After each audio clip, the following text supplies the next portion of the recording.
ମାଲକାନଗିରିର ସବୁଠୁ जो पर्यटन स्थल सातपड़ा अच्छे जे कि एशिया महादेश सबुठ बड़ लुणा ह्रद कहुए तेणु आम लुणा ह्रद सातपड़ा जेटी रही ये परिवेश अति सुंदर रही आम आसलु आलुपटना जो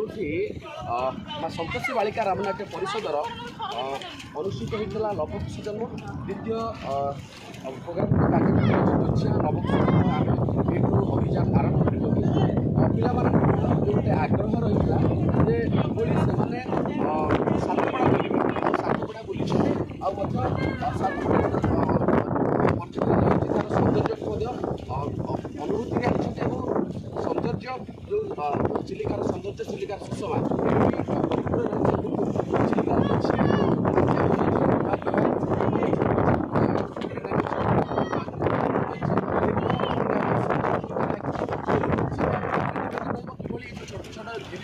उच्छेद करने सहित चिलिकार सौंदर्य सुषमा को सरस